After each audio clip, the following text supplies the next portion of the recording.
Welcome to CIHT Podcasts. Our infrastructure, both physical and digital, faces a range of threats from terrorism to state and commercial espionage, hacktivism to criminality, amongst others. The question is, how do we guard against these threats? For those involved in the transport sector, this means adopting a security-minded approach. But what do we mean by this? I had the opportunity to speak to Alex Luck, Hugh and Gary Heward, who all work on security projects or infrastructure projects requiring security-mindedness. Everything needs to come together in order to deliver a security-minded approach. It's not just looking at cybersecurity, it's not just looking at personnel, it's not just looking at physical, they've all got to work together. Dealing in a secure environment it's a need to know, and if you don't need to know, you don't share it. The UK has developed a range of physical measures to defend against vehicle-borne threats, whether vehicle bombs or vehicles used in their own right as weapons against infrastructure or people. These security measures now go virtually unseen, are integrated seamlessly into the public realm. I asked Gary Heward, a security expert, for more. The engineering profession, do you think enough of them are thinking about security at the outset for when they're at the design phase, that possibly not much more cost they could build in security measures that would actually... I think the fundamental issue at the moment tends to be it's a relatively new concept, and it's perceived that ultimately the engineers that are designing that facility have a brief to do the design. It's making sure that the security-mindedness comes into the design brief, so that actually there's much greater benefit and cost benefit of building in a good level of security, which the structure itself or infrastructure, whatever it might be, can readily be added if we've got the security-minded culture within the engineers that are designing the facilities in the first place.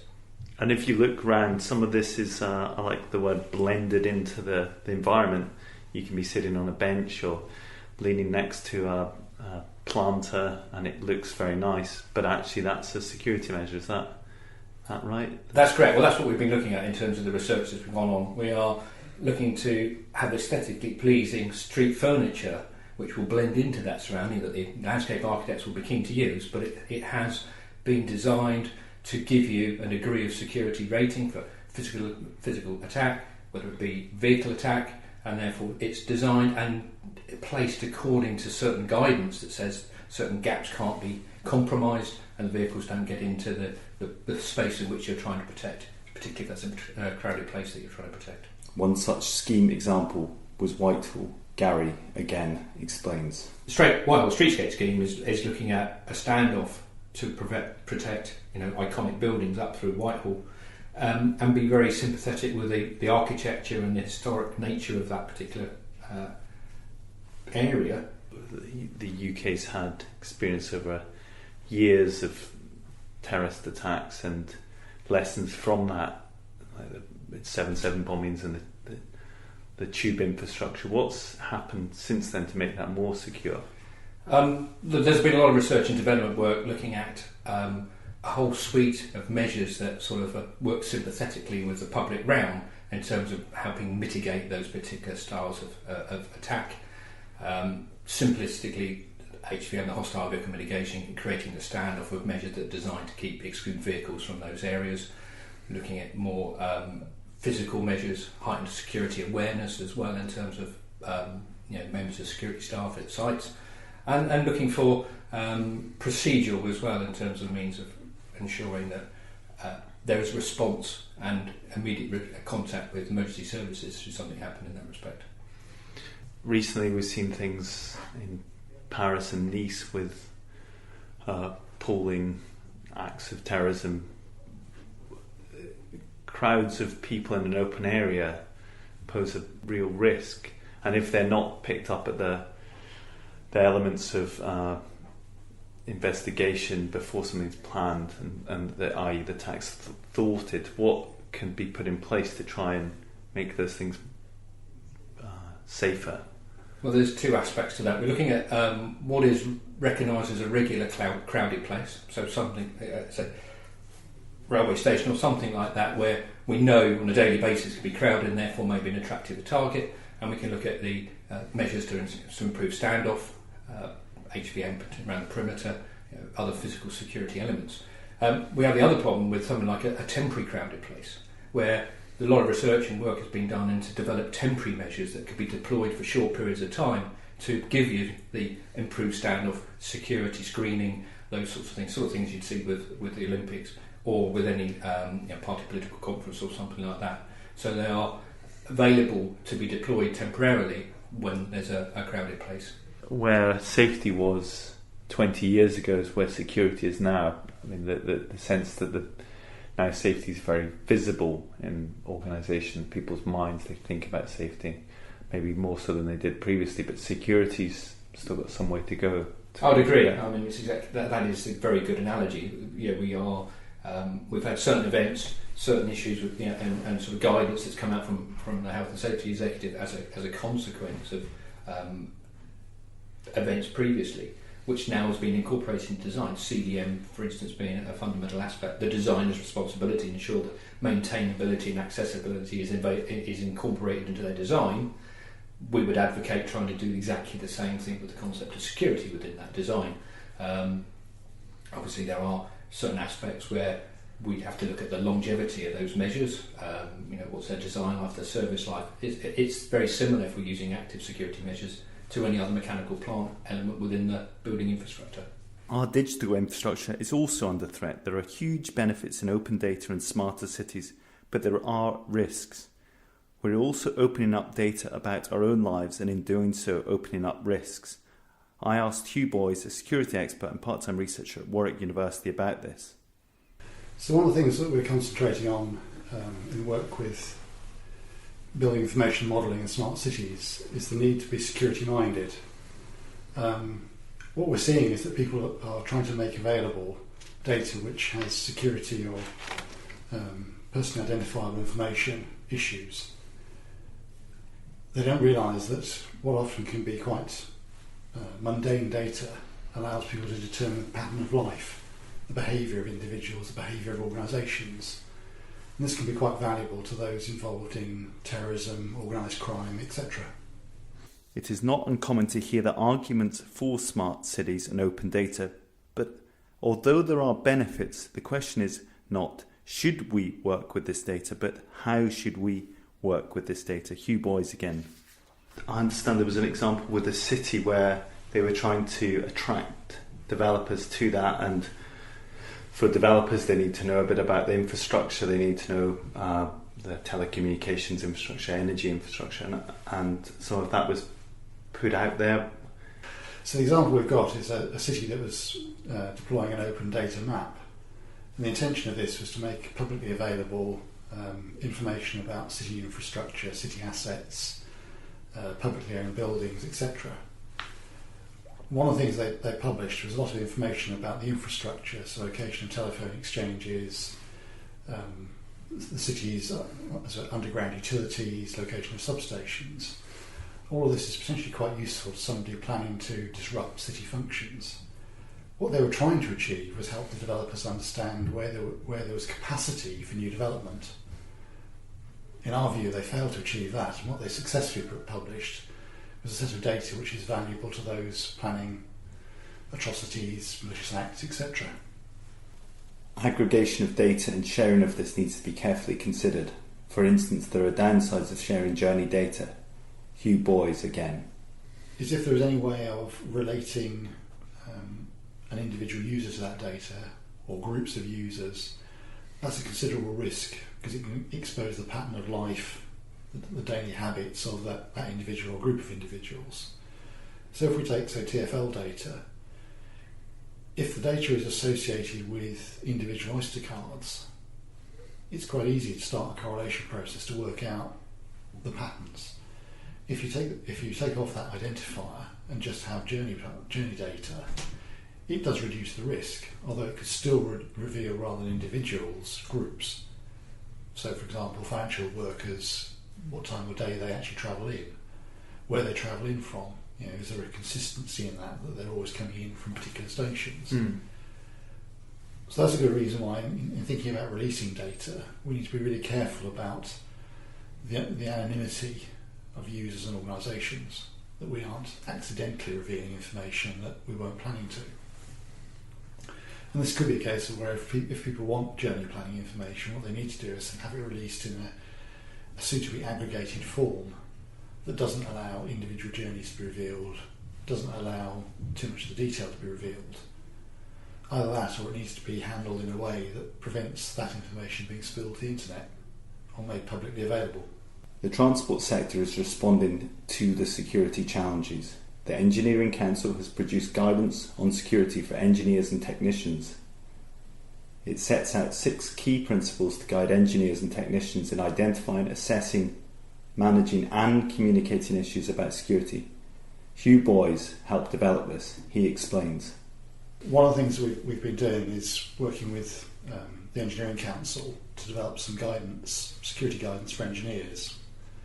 And this guidance is applicable both in personal and professional lives. So it encourages people to think about what they're communicating, and be it information they're posting on a Facebook page or LinkedIn, or information they're communicating at conferences, in academic papers, in marketing material.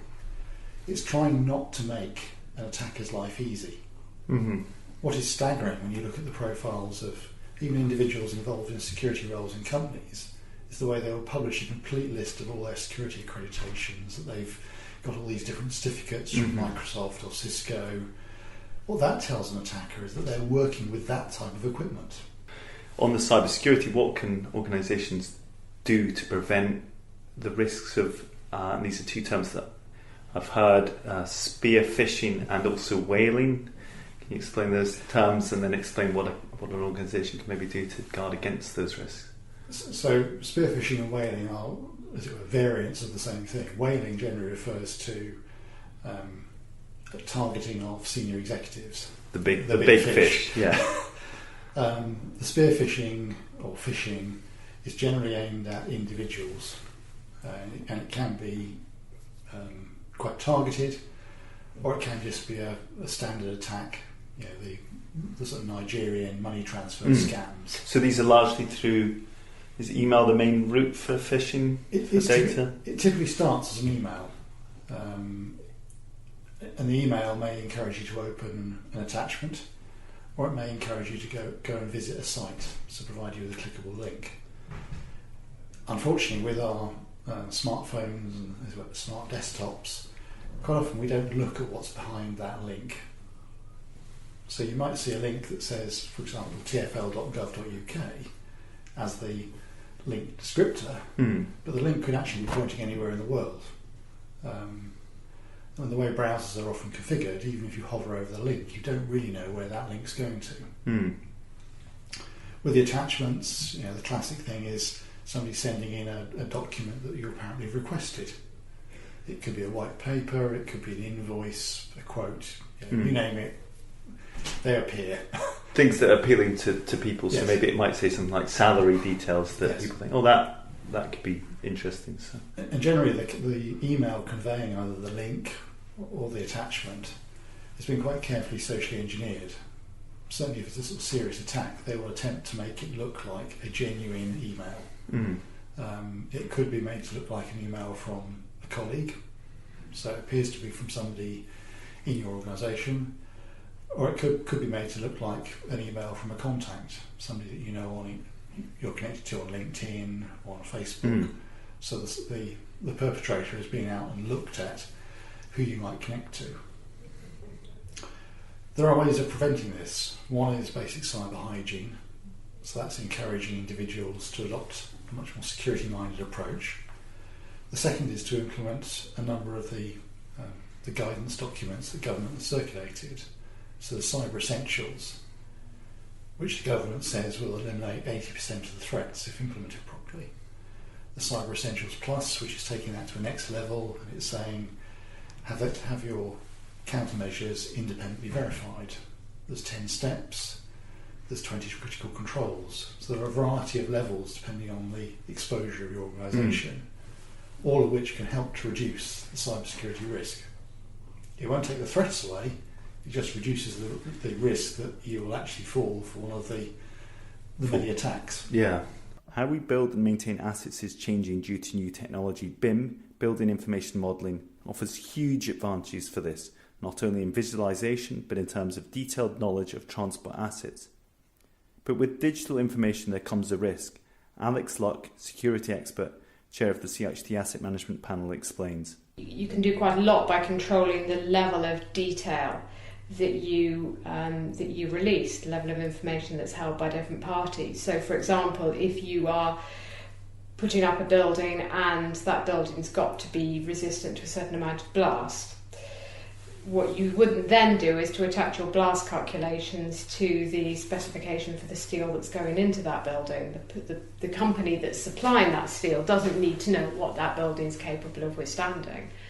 And again, similar with structures on highway or on the rail network, those sorts of calculations don't need to be attached. Clearly they need to be done. Somebody needs to know that, but not everybody within the supply chain needs to have access to that information. So it's about, with regards to this sensitive information, it's about controlling that, but also thinking about what information is already in the public domain. So, for example, there's no point in, if you have a tunnel or again a bridge, there's no point in concealing the fact that you have CCTV cameras out there, because you can drive past and see that. But what you might want to protect is to say, well, actually, we don't want people to know where all the cables run to those, where the control centres are, or what the field of view is on those cameras. That's information that you need to say, well, that's sensitive and we need to protect it. So sometimes, if a security feature is within plain sight, don't try and conceal the fact that it's there, but you do need to conceal what that asset is capable of doing or what its limitations might be. And sometimes just not announce, sometimes, if you've got, it might be that you don't want to reveal what systems you've got in place because that would give away what you don't have. Mm-hmm. So if you had mail scanning systems, you wouldn't necessarily want to state what mail scanning systems you have because that might expose a potential vulnerability. It's thinking evil, really, and it's unfortunate that we have to do it, but in this day and age, if we want to get all the benefits of digital engineering, which we should really be seeking to get, all the sort of fiscal and functional sustainability objectives that these things can drive, then we do need to be aware as well of how the information can be compromised and what it can be used for. These risks and addressing them was a key driver behind PAS 1192/5. I asked Alex, the author of the document, for more information. We're relying much more on information and technology to better run those assets. We're also looking at things like off-site prefabrication and much greater levels of automation, cyber-physical systems, relying on sensors to provide us with real-time information about asset use and performance. And all of this generates vast amounts of what is very useful information for those of us in the industry, but could also be used by those with malicious intent to potentially compromise those assets or the safety or security of those assets or the people using them. And this malicious intent was partly the reason why CPNI thought there was a need to develop a specification on how to approach a security-minded mechanisms for addressing those concerns. That's correct. CPNI clearly recognised the benefits which this technology brings, building information modelling and greater use of digital engineering. And while acknowledging that, and certainly not sort of saying that people shouldn't do it, but encouraging people to recognise how the data could be used by those with malicious intent and just taking appropriate and proportionate measures to guard against that. It's all about assessing what risk you have and the measures that you want to take to mitigate that risk. You can either say, well, we'll accept that risk is low, or you can say, no, that's risk that is too high and therefore we want to take measures to prevent against that. But it's about looking at what those measures would cost, but also what the cost of an incident would be, and weighing up the two things. It's just basic common sense risk management approach. So be very aware that all these things are great innovations, but we really need to be aware about the potential that they could be used, what they could be used for, and take appropriate measures. And also ransom and money on data, if you can get in prevent the flow of data within an organisation and ask for ransom to free that up again. That, for big major projects, that's obviously a potential. Yes, I mean, certainly that's happened where people have gone in and they've locked a system down so that people can't then get information out of it. Now, if you think about that on a major construction project, how much does that cost in terms of locking that data down for a few hours, be it for a day? That puts huge strain on the construction projects in terms of hitting timescales.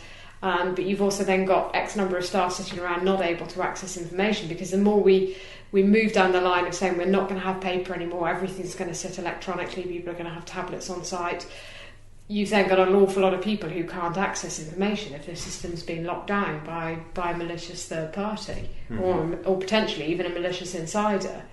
Hugh Boys again.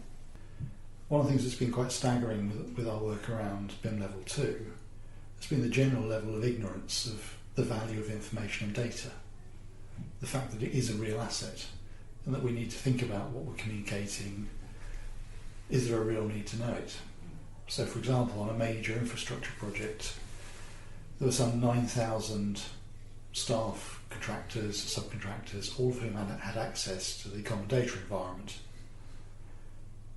Full access. They may not be able to write or overwrite things, but they could read everything in that common data environment. And our challenge to that organisation was, do you really need that? Is there a justification for everybody being able to see everything? We are increasingly witnessing the use of automation and sensors to develop our transport networks, from drones to autonomous vehicles to remote sensors being used to monitor bridges. Hugh Boys, a part-time researcher at Warwick University. So at Warwick University, the Cybersecurity Centre is part of WMG, which has very strong links with the motor industry. We're part of a number of research projects looking at smart and connected vehicles, autonomy, both on the road, in the water and in the air. The team that I work with are very interested in cyber-physical systems, as they're referred to. So these are physical systems, things like cars, trains, planes, manufacturing equipment, which have a high computing control element. What we perceive is that people are rushing ahead with automation and connecting that automated object to the internet without fully appreciating the dangers of doing so and the need to adopt an appropriate security stance. So can you just give an example of what some of the risks are? If the benefits of autonomous vehicles seem to be huge, like safety benefits, efficiency benefits, these are all things. CCAV's the Centre for Connected and Autonomous Vehicles is saying the mobility benefits. Surely this is a good thing. What can possibly go wrong? Oh, an awful lot could go wrong. We fully understand where CCAV are coming from. There are considerable benefits from achieving a higher degree of automation and autonomy. The challenge is balancing that with the issues around sort of safety and security. If you take a vehicle travelling at speed, it is effectively a weapon. If the driver doesn't have full control over that vehicle, and increasingly we're seeing press speculation about is it a completely hands-free driving where the vehicle is in charge, that vehicle will be relying on sensor data. It could be sensors in the vehicle, it could be sensors in the highway, it could be collaborating with other vehicles around it, so exchanging data with the cars that it's immediately either in front of or behind, or just generally in proximity of. What we're seeing there is an exchange of data in essentially an untrustworthy world. You have no idea where that source of data really is. All you have is data flowing in through one or more of the sensors, which is being processed by an onboard computer, or potentially, even worse, processed by a computer that might be in the cloud, and feeding instructions back to your vehicle. If we're going to do that, we need to be very, very certain that nobody can interfere with that nobody can inject false data, nobody can disrupt the communications, and that we can somehow establish that degree of trust between objects that aren't inherently linked. I understand there's some issues with LiDAR and also with increasing use of drones and automation within inspections. Can you just explain a bit more about some of the issues there. Certainly. So what we're encountering now is the use of quite advanced technologies for surveying purposes. LiDAR type scanning has been used in crash investigation for a number of years, but increasingly that technology is now being used in the construction industry to provide point cloud surveys of buildings, rooms, underground infrastructure. It's a quick and easy way in the sense of generating a very, very detailed map, sort of volumetric map, as it were, of a space. There's this laser scanning, which yes. gives a 3D That's correct. environment. Yeah. We're also seeing the use of drones with cameras on, or potentially with laser scanning devices on them. The data sets they're producing are very, very precise. So in the past, where you might have just had photographs and sketches, what we now got is measurement down to the nearest millimetre or fraction of in some cases.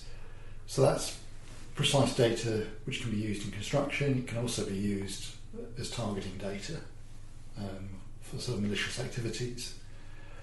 What's particularly difficult with some of these data sets is it's collecting data that wouldn't normally be available.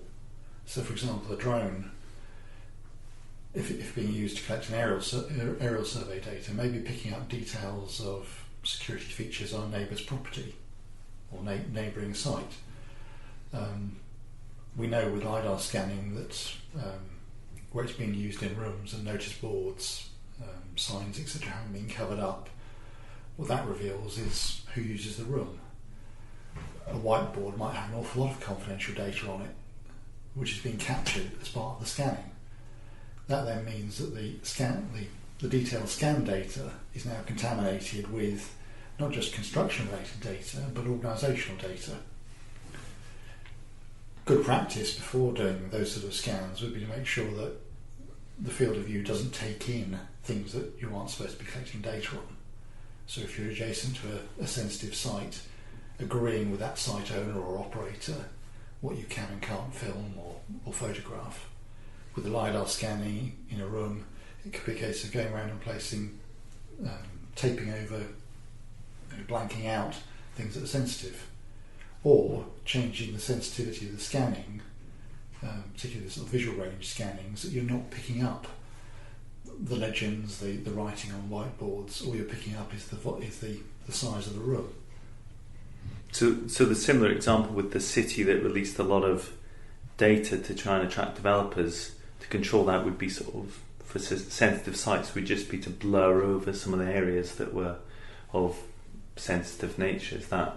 Blur over or simply exclude. Sensors are used for bridge inspections. This again poses risks. Alex Locke, a security expert, outlines these. If you have sensors embedded in your infrastructure and you're relying on those sensors providing you accurate information about that asset's performance, so if you think about sensors embedded into what is a very expensive piece of the infrastructure, like a bridge, you need to know that the information you're getting is correct, that either the asset is performing adequately, or you need to know when the asset is starting to fail in some way.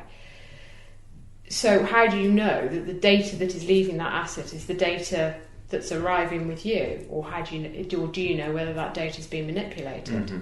So somebody could potentially manipulate the data to say that the asset is failing when it's not, which again is very expensive. You then go in and do an intervention that's not necessary, or you disguise the fact that the asset is failing by the data saying that actually everything's okay, mm-hmm. when in actual fact the asset is failing.